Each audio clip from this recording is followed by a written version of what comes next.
warahmatullahi wabarakatuh. Yang terhormat Bapak Wali Kota Wangu-Wangu beserta jajarannya, yang terhormat Ketua DPRD Kota Wangu-Wangu beserta jajarannya, serta seluruh tamu undangan yang hadir pada kesempatan kali ini yang saya hormati pula. Di sini saya Ito Idiarto akan mempresentasikan tentang konsep peningkatan kapasitas dan kinerja ASN di Kota Wangu-Wangu. Latar belakang permasalahan yang ada di Kota Wangu-Wangu diantaranya adalah pola pikir ASN yang masih terpaku pada kebiasaan lama, jadi masih terkesan bermasalah-malasan, program inovasi di perangkat daerah minim anggaran karena banyaknya kegiatan yang mesti disukseskan, adanya dugaan praktek maladministrasi, jadi ada kesan di masyarakat kalau tidak menambah imbalan maka administrasinya akan selesai lebih lama. Masyarakat juga sebagian besar belum puas terhadap kinerja ASN Kota Wangu-Wangu. Di sisi lain, potensi yang dimiliki Kota Wangu-Wangu diantaranya adalah jumlah ASN yang cukup banyak, sehingga seharusnya mampu untuk memberikan pelayanan yang prima bagi masyarakat. Sebagian besar usia ASN masih muda, sehingga adaptif terhadap perkembangan inovasi dan teknologi. Kota Wangu-Wangu memiliki balai diklat sehingga mampu meningkatkan kapasitas SDM ASN Kota Wangu-Wangu serta sarana teknologi yang cukup memadai. Dasar pemikiran, sebagus apapun program, kunci keberhasilannya ada di pelaksananya, yakni ada di SDM-nya. Jadi apapun konsepnya, kalau SDM-nya rusak, mungkin mau menerima imbalan untuk tujuan tertentu, maka program itu akan rusak. Dasar pemikiran kedua, terciptanya keselarasan sumber daya manusia dengan sumber daya teknologi yang ada, sehingga dengan kombinasi ini maka kemajuan Kota Wangu-Wangu akan lebih cepat terrealisasi. Tujuan terciptanya pelayanan prima di pemerintahan Kota Wangu-Wangu. Sasaran dari program ini adalah seluruh ASN Kota Wangu-Wangu. Rekomendasi yang diusulkan yakni perlunya sebuah konsep untuk meningkatkan kapasitas kinerja ASN melalui diantaranya penerapan reward dan punishment. Jadi bagi ASN yang memang kinerjanya bagus dan rajin perlu diberikan penghargaan, jenjang karir yang jelas. Sedangkan ASN yang masih berpola pikir lama, masih berada di zona nyaman, kadang malas untuk segera melaksanakan tugas yang diberikan oleh atasan, maka perlu adanya punishment, apakah itu penundaan kenaikan pangkat ataupun penundaan kenaikan gaji berkala. Yang kedua, pengawasan melekat secara berjenjang dari atasan ke bawahan. Hal ini bisa dimulai dari Bapak Wali Kota untuk mengawasi masing-masing kepala dinas yang ada, kepala dinas mengawasi kepala bidang dan kepala seksi, dan seterusnya. Seandainya ada kesalahan atau kinerja yang kurang cepat, atasan seyogyanya menegur supaya kinerjanya bisa lebih baik lagi. Adanya pendidikan dan pelatihan sesuai bidang kerja. Jadi untuk meningkatkan kapasitas sumber daya manusia ASN di Kota Wangu-Wangu perlu diadakan pelatihan sesuai bidang kerja yang diampunya untuk mempercepat kinerja yang selama ini sudah dilakukan. Selanjutnya juga perlu adanya evaluasi kinerja secara berkala. Jadi dalam mungkin akhir tahun perlu dilakukan evaluasi kinerja di masing-masing tiap bidang. Seandainya ada bidang tertentu yang kinerjanya lelet atau lambat atau bahkan menghambat kinerja yang lain, itu perlu dikoreksi. Keterlambatan itu ada di bagian mana? Nah, di situ perlu dilakukan perbaikan.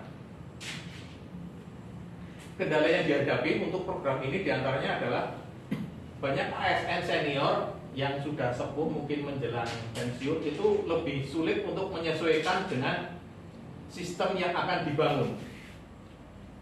ada kemungkinan program mendapat penolakan dari sebagian ASN, keterbatasan anggaran. Jadi ada sebagian ASN yang mungkin semacam gagap teknologi ya, kurang menyerap informasi teknologi yang kekinian. Sedangkan keterbatasan anggaran karena adanya COVID banyak menyerap anggaran sebagian besar, sehingga untuk program peningkatan pelayanan prima di Kota Wangu-Wangu anggarannya terbatas.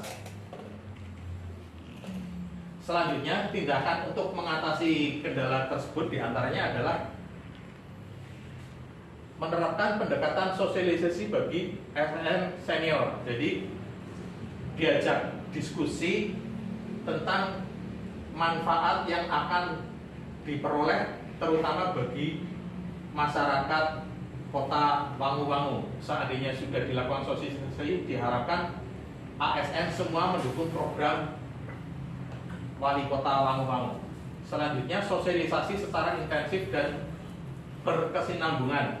Sosialisasi ini dilakukan bagi ASN baik secara berkala, misalkan ada rapat rutin di awal bulan, ataupun juga kadang melalui sosialisasi di media sosial untuk masyarakat supaya mau mendukung atau bahkan mengkritik kekurangan suatu program tersebut. Penghematan anggaran di bidang lain untuk mendukung program-program yang sedang dicanangkan. Jadi misalkan dari anggaran lain itu perjalanan dinas baik dalam maupun luar kota bisa dikurangi untuk mendukung program yang sedang dicanangkan. Next. Demikian paparan dari saya mengenai rekomendasi untuk meningkatkan pelayanan prima di Kota Wangu-Wangu. Mudah-mudahan bisa bermanfaat dan Kota Wangu bisa lebih baik lagi. Terima kasih. Wassalamualaikum warahmatullahi wabarakatuh. Bismillahirrahmanirrahim. Assalamualaikum warahmatullahi wabarakatuh.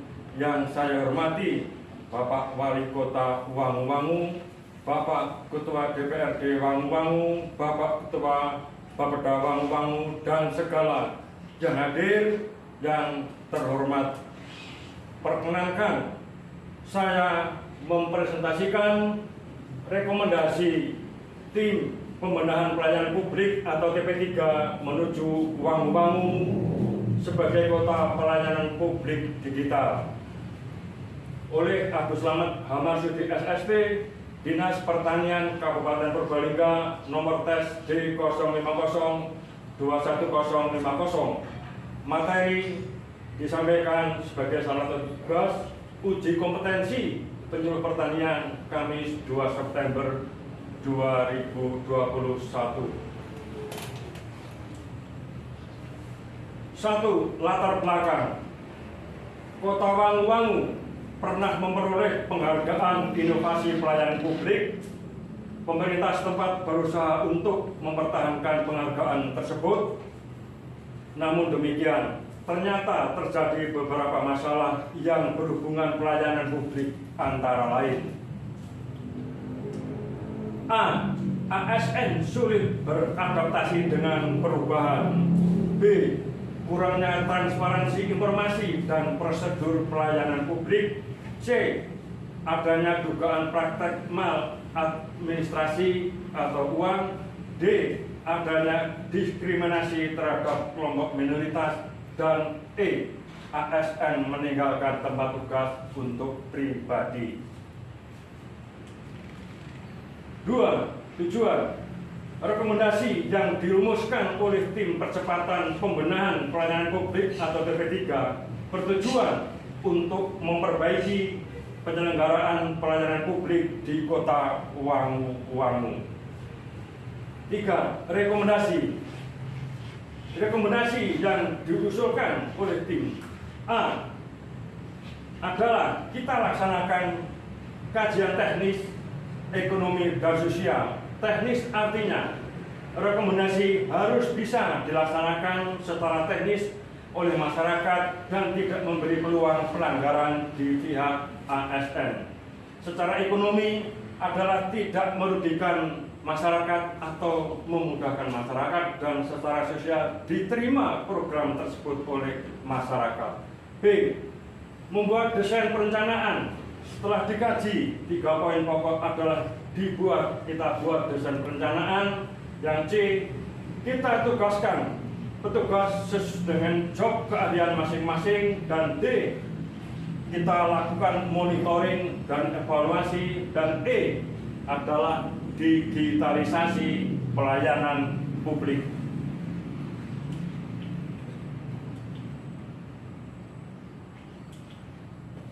Pertimbangan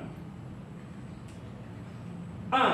Peningkatan kapasitas ASN dalam artian adalah peningkatan tanggung jawab, tugas, dan fungsi masing-masing ASN. B. Perbaikan, yaitu di mana pelayanan yang kurang maksimal di sini asas manfaat program untuk pelayanan publik harus dimaksimalkan atau optimal. C. Pemberdayaan, tidak sepihak, tetapi dalam hal pertimbangan kita harus wajib melibatkan potensi masyarakat setempat. Dan D adalah tersedianya sarana IT atau digital untuk mengimbangi kemajuan zaman dan kemudahan pelayanan publik. Yang kelima adalah kendala. Kendala dalam pelaksanaan perbaikan tersebut adalah faktor kebijakan itu sendiri dan faktor internal ASN. Faktor kebijakan adalah penekanan pada kurang fokusnya untuk perbaikan kinerja ASN, dan faktor internal ASN adalah sejauh mana kualitas seseorang itu melaksanakan tugas pokok dan fungsi dengan sesuai aturan ketentuan pemerintah yang ada. 6. Tindakan untuk mengatasi kendala. Dibuat kebijakan peningkatan kapasitas SDM atau ASN. Antara lain, ada pelatihan, diklat, ada sanksi, ada penghargaan, dan ataupun pelakuan atau kegiatan lain yang tidak memberi peluang pada seorang ASN melanggar ketentuan yang ada dan memperbesar peluang masyarakat untuk memperoleh pelayanan publik yang semakin besar. Kemudian B. Efisiensi anggaran. Anggaran betul-betul digunakan sesuai dengan kepentingan peruntukan pada pokok pekerjaan yang dikehendaki masyarakat. Kemudian C. Digitalisasi informasi kepada publik. Kita ketahui bersama bahwa transparansi itu hal utama yang bisa mencegah terjadinya potensi pelanggaran, khususnya pada seorang ASN. Dengan keterbukaan publik itu secara langsung atau tidak langsung sudah merupakan upaya mencegah terjadinya sebuah pelanggaran di pihak ASN dan otomatis akan meningkatkan peluang pelayanan maksimal kepada publik. 7. Tahapan menjalankan rekomendasi. Kita lakukan rumusan dan hasil evaluasi program yang telah berjalan, di mana kita asumsikan kurang maksimal terhadap pelayanan publik. Yang B, dari hasil evaluasi kita susun perencanaan secara tertulis, kita musyawarahkan dan kita sepakati. Kemudian C, kita presentasikan, kita pertanggungjawabkan kepada pemangku wilayah atau kebijakan. Dalam hal ini adalah Bapak Wali Kota Wangu. Demikian apa yang dapat saya sampaikan selaku perbaikan pelayanan publik di Kota Wangu adalah kembali tadi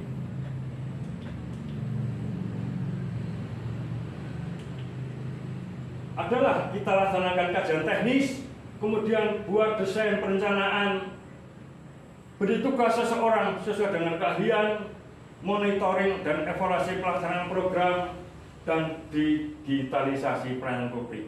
Dengan kesemuanya rekomendasi ini, kita harapkan memperkecil ruang gerak ataupun potensi pelanggaran di PASN dan memperbesar untuk keseimbangannya untuk meningkatkan secara optimal pelayanan publik ataupun untuk membahagiakan publik. Demikian yang dapat saya sampaikan, saya laporkan kepada beliau terhormat Bapak Wali Kota Wangu-Wangu. Semoga rekomendasi ini sebagai langkah-langkah konkret dan bermanfaat bagi perbaikan pelayanan publik di Kota Wangu-Wangu. Demikian yang dapat saya laporkan, saya sampaikan, saya aturkan kepada beliau Bapak Kota Wangu-Wangu. Banyak kesalahan, mohon maaf, mudah-mudahan bermanfaat. Terima kasih, saya sampaikan. Wassalamualaikum warahmatullahi wabarakatuh.